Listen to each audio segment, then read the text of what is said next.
গত ৭ তারিখে আমার দেশি মুরগি বাচ্চা ফোটা শুরু হয়েছিল। ২টা বাচ্চা ফুটাইছিল। আমি রাতে চেক করতেছিলাম। আসসালামু আলাইকুম, সবাই কেমন আছেন? আশা করি সবাই ভালো আছেন।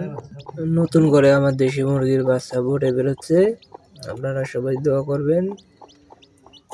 মোট 11টা ডিম দিয়ে বাসা দিয়েছিলাম, হয়তো 11টা বাচ্চাই ফুটবে।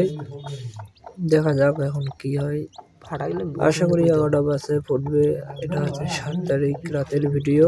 8 তারিখে বাচ্চা ফুটে বের হয়েছে। কাজ করতেছিল, কাজের মাঝে ব্যস্ত, সে কারণে ভিডিও করে আপনাদেরকে দিতে পারি নাই। দেখা যাক। এই যে আমার দেশি মুরগির বাচ্চা, আলহামদুলিল্লাহ 11টা বাচ্চায় ফুটে বের হয়েছে। সবাই আমার এই মুরগির বাচ্চার জন্য দোয়া করবেন। আশা করি আমার এই সব মুরগির বাচ্চাই মানুষ হবে। আরো অনেকগুলা বড় মুরগি আছে, সেগুলো আপনাদেরকে দেখানো হয় না।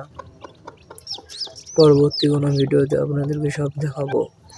আমার কোয়েল পাখি 4টা ছিল, 2টা মাত্রা বেড়েছিল, ঠোকাঠকি করছে, একটা মুরগি বাদ দিয়ে দিছি। এই যে আমার দেশি মুরগি কিছু কিনে আনছি আবারও নতুন হাট থেকে। এই যে 2টা দেখেন, কিছুগুলো ছাদের উপরে আছে, ছাদের উপর না, সরি বেলার উপরে বসে আছে। এগুলো হচ্ছে আমার বাসার মুরগি। ওয়েট আল্লাহ ভালো হয়ে গেছে, হাফ কেজি ওজন ওয়েট এসে গেছে। আপনারা সবাই আমার ফার্মের জন্য দোয়া করবেন, আমি যেন আমার ফার্মকে নিয়ে আগায় যেতে পারি।